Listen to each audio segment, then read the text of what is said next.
नमस्कार दोस्तों, मेरा नाम है पंकज प्रेम। आप लोगों का स्वागत है हमारे यूट्यूब चैनल रॉयल चैंपियन में। दोस्तों, मैंने सवाल जवाब का पार्ट 1 पार्ट 2 में वीडियो बताया था दोस्तों, जो कि 55 सवालों के 55 शानदार जवाब होंगे दोस्तों। तो ये मेरा पार्ट 3 का वीडियो है। इसमें मैंने 13 सवाल जवाब का बताया दोस्तों, और पार्ट 4 में फिर कंप्लीट हो जाएगा दोस्तों। तो चलिए वीडियो को शुरू करते हैं दोस्तों। और सवाल नंबर 27 है, फिर भी मैं ज़रूर जानना चाहूँगा कि आखिर भागने वाली बहुत कंपनियाँ जो भागती है वे कैसी होती है, उनकी क्या पहचान है। तो हमको मुस्कुराते हुए जवाब देना है। आपका सवाल बहुत बढ़िया है सर। पहले तो मैं भी यही सोचता था कि सब कंपनी एक जैसी होती है, लेकिन इस सिस्टम में आकर मुझे पता चला कि मोटे तौर पर 5 प्रकार की कंपनी होती है, जो इस प्रकार होती है। पहला, फाइनेंशियल कंपनी यानी कि वित्तीय कंपनी, जो कुछ ही समय में पैसे को डबल करने का वादा करती है, जैसे 3 साल या 4 साल में इत्यादि। सोचने वाली बात यह है कि इतने बड़े देश की सरकार का स्टेट बैंक 4 साल में डबल नहीं कर पाती है। रिलायंस जैसी बड़ी कंपनी नहीं कर पाती, तो एक आम कंपनी 3 या 4 साल में डबल कैसे कर पाएगी?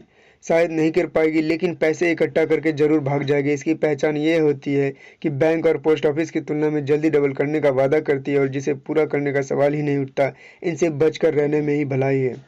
दूसरा, मनी सर्कुलेशन स्कीम यानी विट फंड या मनी पिरामिड स्कीम। इस प्रकार की कंपनियों पर सरकार की तरफ से प्रतिबंध लगा होता है, जो 1978 के एक्ट के मुताबिक लागू है, लेकिन फिर भी लोग चोरी छिपे ऐसी स्कीम चलाते हैं, तथा जब भी पकड़े जाते हैं उनकी स्कीम बंद हो जाती है। ये इस प्रकार का लालच देती है कि आप 2000 देकर मेंबर बन जाओ, इसके बाद आप भी 2000 वाले 4 मेंबर बना दो, आपको 1600 रुपया का चेक मिलेगा। उसकी खास पहचान यह है कि उसमें केवल पैसा घूमता है, वहाँ कोई भी प्रोडक्ट नहीं होता। ऐसी कंपनियों से बचने में भलाई है, क्योंकि 1978 के एक्ट के अनुसार उस पर प्रतिबंध होने की वजह से उसका भागना निश्चित होता है सर।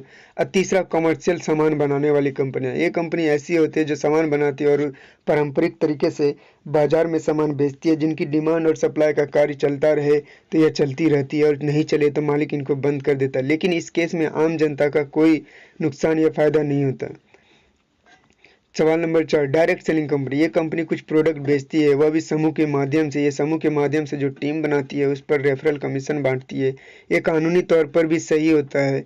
यहाँ पर सीधी सी बात है, काम का पैसा मिलता है सर, बिक्री पर पैसा मिलता है, जो संभव भी है। लेकिन कुछ सामूहिक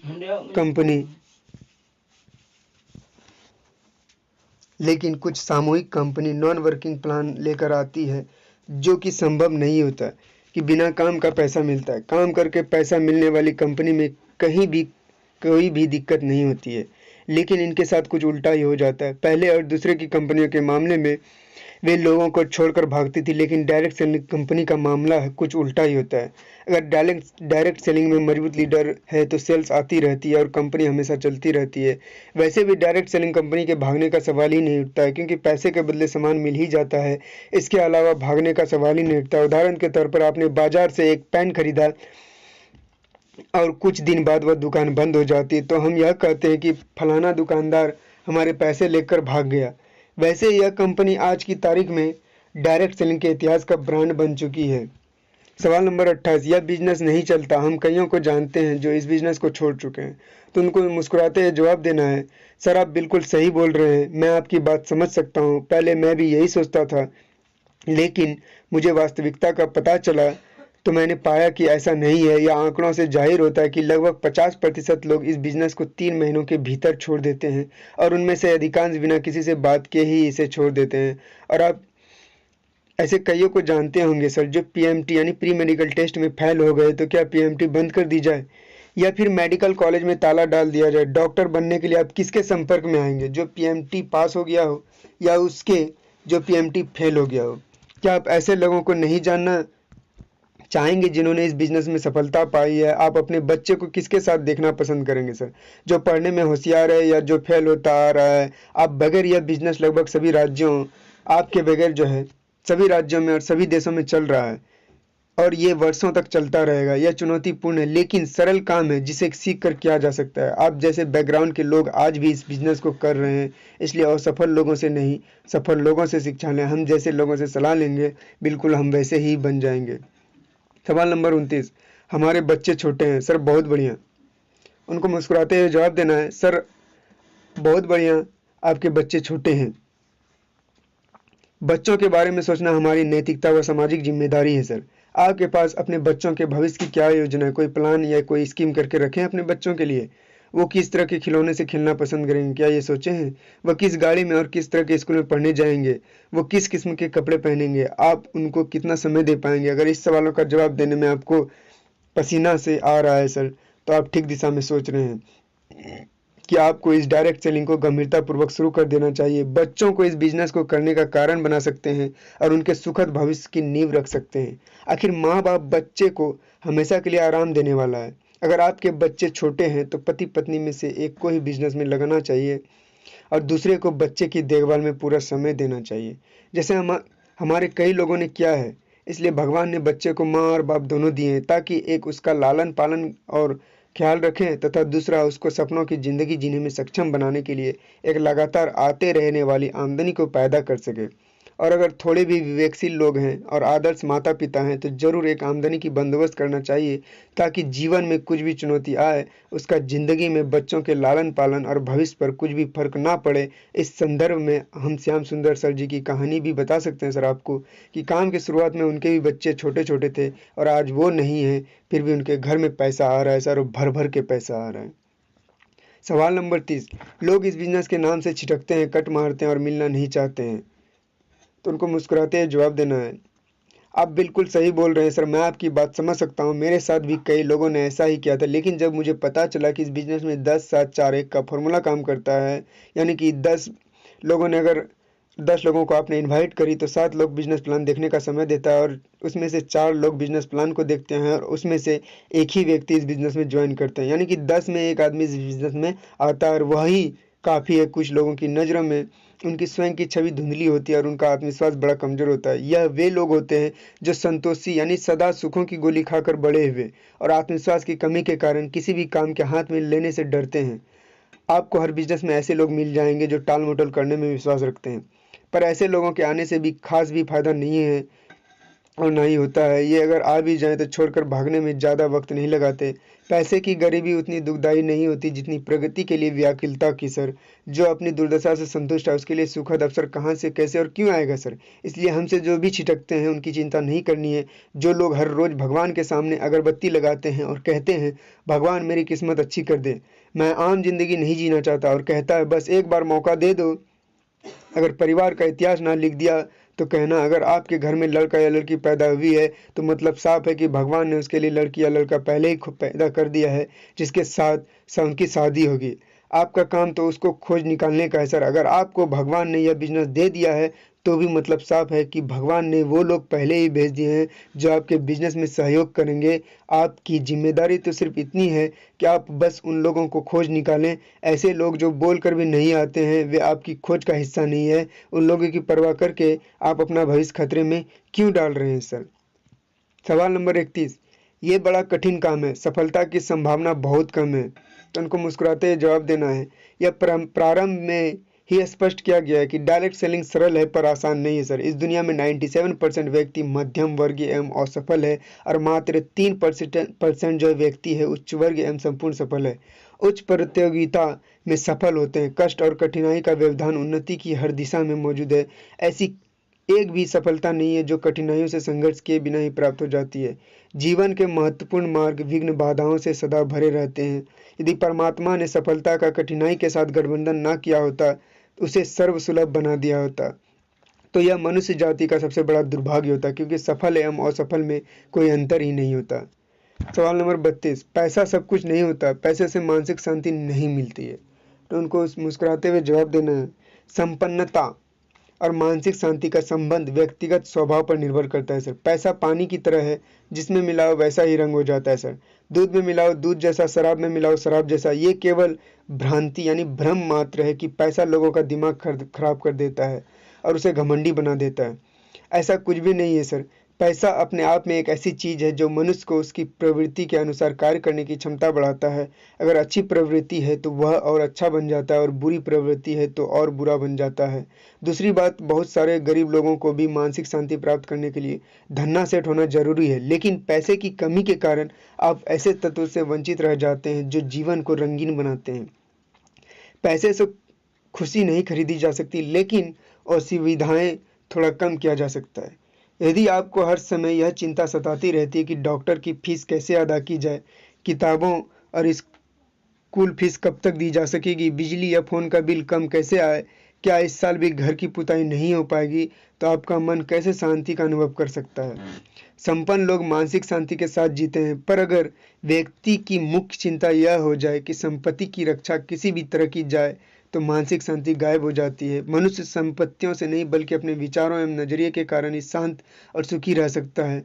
गुण, कर्म और स्वभाव को उच्च स्तर बनाए बिना, कर्तव्यों को आनंद पूर्वक निभाए बिना प्रचुर संपत्ति प्राप्त कर लेने पर भी चैन से नहीं रहा जा सकता। व्यक्ति की अंत चेतना अगर निकृष्ट स्तर की बनी रहे, तो कुबेर जैसा धन और इंद्र जैसा वैभव होते हुए भी उसे असंतोष एवं विमोक्ष की ज्वाला से जलते रहना होगा सर। दरिद्रता या संपन्नता इससे तय नहीं होती कि किसी व्यक्ति के पास क्या है, बल्कि इससे तो यह तय होती है कि वह क्या है। यह बिजनेस आपको कितना धन देगा यह तय नहीं है, पर यह तय है कि इसकी शिक्षा से हृदय की विशालता का आभास आपको हो जाएगा। इसका एजुकेशन सिस्टम बहुत शानदार होता है। यह बिजनेस आपके व्यक्तिगत को निखारेगा और आपकी विचारधारा को सकारात्मक और प्रगतिशील बनाएगा। इसमें किसी को भी रत्ती भर का संदेह नहीं करना चाहिए। जो वस्तु जितनी कठिनाई से और जितना खर्च करके मिलती है, वह उतनी ही आनंददायक होती है। प्रतिभा किसी पर आसमान से नहीं उतरती है, वह अंदर से ही जागती है सर। उसे जगाने के लिए केवल मनुष्य होना ही पर्याप्त है। वह अन्य कोई प्रतिबंध नहीं मानती है। वह सर्व गुणों को छोड़कर रविदास जी और कबीर का वर्णन करती है, तो कभी सिद्धार्थ और महावीर जैसे राजकुमारों पर भी विराजित होती है।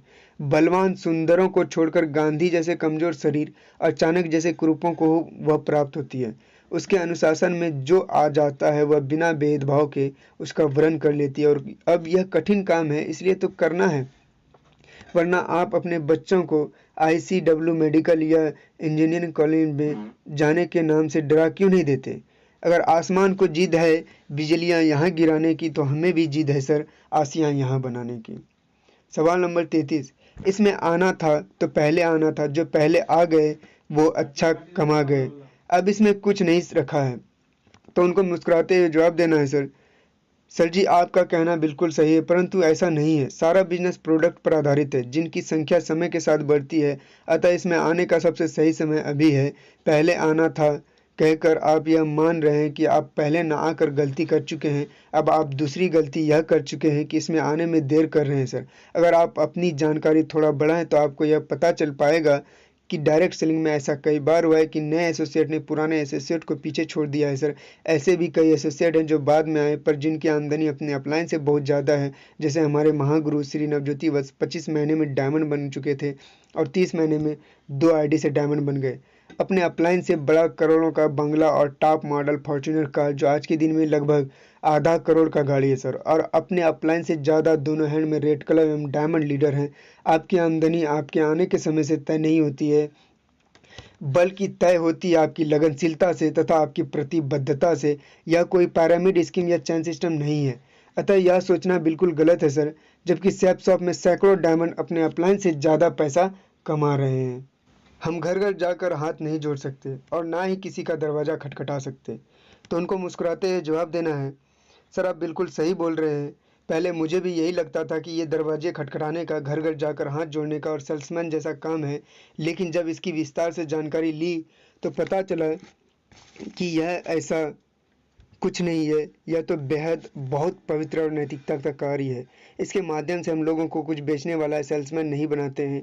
इस बिज़नेस में हम खुद भी एक बिजनेस लीडर की शिक्षा लेते हैं और दूसरों को भी एक सुलझा हुआ सकारात्मक जोशीले लीडर बनने की शिक्षा देते हैं, जिससे उसका पूरा नज़रिया बदलकर सारी दुनिया ही उसके लिए खुशनुमा हो जाए। उसे प्रभावित ना करें, वह हालात में अपने आप को और आगे बढ़ता ले जा सके। क्योंकि हम यहाँ पर विशाल संगठन बनाते हैं, उसको नेतृत्व करते हैं तथा नेतृत्व करना सिखाते हैं, ताकि जब हमारा संगठन मजबूत हो जाए तब हमारा बिजनेस ऑटो पायलट हो जाएगा और हमें ज़िंदगी की सच्ची और सभी लोगों की दिल की इच्छा समय तक पैसे की आज़ादी मिल सके। हम सामान बेचने के बिजनेस में नहीं हैं, हम तो लीडर बनने, टीम बनाने और लोगों को लीडर बनाने के बिजनेस में है सर। अब रहा सवाल दरवाजे खटखटाने का, तो ज़िंदगी में जीना है तो ऐसा कोई भी माइकल लाल नहीं है जो इस दुनिया में किसी न किसी का दरवाज़ा खटखटाता ना हो। और मुझे विश्वास है इस बिज़नेस के अलावा भी हम और आप दरवाज़ा खटखटा खटखटाते ही हैं। कभी बड़े पदाधिकारी का दरवाज़ा, कभी बॉस का दरवाज़ा, कभी डॉक्टर का दरवाज़ा, कभी मित्र का दरवाज़ा और कभी बच्चे के टीचर का दरवाज़ा। ज़रा आप सोच कर बताइए सर, अपने आपके परिवार के लोग नौकरी के लिए कितने दरवाज़ों पर मैं आई कम इन सर कह चुके हैं। अपनी लड़की या लड़की की शादी के लिए कितनों के दरवाजे खटखटाए होंगे। आपने बच्चों को मनपसंद स्कूल में एडमिशन कराने के लिए कितने पापड़ बेले होंगे सर आपने। अब आते हैं घर घर जाने की बात पर। यह बिजनेस हम साप्ताहिक फ्री में टॉप लीडर द्वारा आयोजित रेगुलर ट्रेनिंग मीटिंग सेमिनार के माध्यम से करते हैं। घर घर जाने का सवाल ही नहीं उठता। वैसे भी डायरेक्ट सेलिंग कंपनी सारे प्रोडक्ट की डिलीवरी घर पर देती है। सबसे पहली बात तो यह है कि सेल्समैन काम कोई लज्जाजनक काम नहीं है। दुनिया में सबसे ज़्यादा बिजनेस सेल्स के नाम पर ही होता है, इसलिए सेल्समैन काम भी उतनी ही इज्जत का है जितना कोई दूसरा काम। सेल्समैन उन लोगों से 1000 गुना अच्छा है जो घूस लेकर काम करते हैं। मैं सेल्समैन जैसा नहीं हूँ कहकर हम दो गलती एक साथ कर रहे हैं सर। पहली तो यह सेल्समैन को छोटा और ख़राब कह रहे हैं, और दूसरी जो छोटी बुद्धि का सूचक है ये कि आप ये गलत फहमी भी पाल रहे हैं कि आप कुछ बेच नहीं रहे, क्योंकि हर इंसान समय, सेवा या विचार ही देखता है सर, और कुछ नहीं। सवाल नंबर 35, आपने कौन सा तीर मार लिया है? आपको कितने का चेक आ रहा है? आप कब से इस बिजनेस में हैं और आज आपका लेवल क्या है? तो उनको मुस्कुराते हुए जवाब देना है, सर आप बिल्कुल सही बोल रहे हैं, मैंने भी अपने अपलाइन से यही सवाल किया था, लेकिन मुझे एक वास्तविकता का पता चला कि ये बिजनेस एक अनूठा है, इसमें हम बंधे नहीं हैं। हम चाहे तो अपने स्पॉन्सर से ज़्यादा तीर मार सकते हैं, ज़्यादा सफलता ले सकते हैं। इसमें अगर हमारा स्पॉन्सर ने तीर भी मारा हो, लेकिन हमको तो तीर मारने का मौका ही देता है, और हम चाहे तो ज़रूर तीर मार सकते हैं। वैसे भी सर आज कल तीर मारने का ज़माना चला गया है, अब तो मिसाइल का ज़माना आ गया है, इसलिए तो हम इस बिज़नेस में हैं। यहाँ पर हमारे जैसे या उससे भी नीचे तक के व्यक्ति ने बढ़िया काम करके यहाँ से अब 40 से 50 हज़ार रुपये महीने, 70 से 80 हज़ार रुपये महीने, 1 लाख से 2 लाख रुपये महीने भी ले रहे हैं। अब सवाल ये है कि आप और अपने आप को कौन सी श्रेणी में लाना चाहेंगे, क्योंकि दूसरे के कमीशन चेक से आपके विश्वास को बल तो मिलेगा सर, लेकिन मज़ा तो चेक लेने में ही आएगा सर। सवाल नंबर 36, लोग क्या कहेंगे? कहीं भी मिलने जाएंगे तो लोग मिलने से कतराएंगे, तो उनको जवाब देना है, सबसे बड़ा रोग क्या कहेंगे लोग। सर आप बिल्कुल सही बोल रहे हैं, मैं भी यही सोचता था कि इस बिज़नेस में काम करूंगा तो लोग क्या कहेंगे, लेकिन मुझे एक बात बताई गई जो मेरे अंदर तक घर कर गई। इजाज़त हो तो शेयर करूं। सर मुझे बताया गया कि लोग हर परिस्थिति में कहेंगे, चाहे आप कुछ भी करें। आपने भगवान शिव और पार्वती की कहानी सुनी होगी। जब वे दोनों घोड़े पर चले और पार्वती को घोड़े पर बैठा हुआ देखा तो लोगों ने बोला, देखो कैसी स्त्री है, पति परमेश्वर होता है और उसको पैदल चला रही है और खुद घोड़े पर बैठी है। जब शिव जी अकेले घोड़े पर बैठे तो उन्होंने बोला, देखो कैसा मर्द है, नारी अबला होती है और उसको पैदल चला रहा है और खुद घोड़े पर बैठा है। और जब दोनों पैदल चलने लगे तो बोले, देखो कैसा मूर्ख है, साथ में घोड़ा है और दोनों पैदल चल रहे हैं। अब आप खुद ही बताएं, इसके अलावा भगवान शिव और माता पार्वती क्या कर सकते थे? जब लोगों ने भगवान को ही नहीं छोड़ा तो हम किस खेत की मूली हैं सर। वैसे मैं बताऊं, सब महान लोगों के साथ ये होता है, क्योंकि आप देख सकते हैं पूरी दुनिया में सिर्फ अमेरिका के राष्ट्रपति का पुतला फूंका जाता है, देश के पीएम का पुतला फूंका जाता है, राज्य में सीएम का पुतला फूंका जाता है, जिले में डीएम कलेक्टर का पुतला फूंका जाता है, लेकिन चपरासी और मजदूर का पुतला कोई नहीं फूंकता। सर इसका मतलब ऊपर उठने वाले लोगों को विरोध तो सहना ही पड़ता है, और जो सह जाता है वही पाता है। ऊपर उठते हैं तो भगवान लोगों के माध्यम से परीक्षा तो लेंगे ही, जितनी भी बड़ी परीक्षा होती है उतनी बड़ी सफलता होती है सर। वैसे हमें लोगों की चिंता ना करके अपने कर्मों की चिंता करनी चाहिए। जैसे गुटखा खाना, सिगरेट पीना, शराब पीना, जुआ खेलने, झूठ बोलना, घूस लेना, बिना टिकट लिए प्लेटफॉर्म में घुसना, गलत साइट से गाड़ी निकालने में, सरकारी गाड़ी से बच्चों को स्कूल भेजने में, इनकम टैक्स का झूठा रिटर्न भरने और सरकारी नौकर से घर का काम कराने में, घर के आगे कचरा फेंकने में, सांप दीवार पर थूकने में, ऑफिस देर से जाने और जल्दी घर भाग आने में, गालियाँ बकने में, गंदे चुटकुले सुनाने में, गंदे SMS भेजने में, आदमी कहाँ सोचते हैं सर कि लोग क्या कहेंगे? तो फिर यहाँ क्यों बहानेबाजी करते हैं? वैसे भी किसी ने हमें समझकर कहा तो हम भूल गए, जब किसी ने कहा फंस गया तो हमारे हौसले पस्त हो जाते हैं।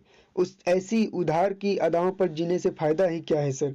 हमें खुद के मंतव्य पर जीना चाहिए या नहीं, कार्य को कल कर टालना नहीं चाहिए सर। सवाल नंबर 37।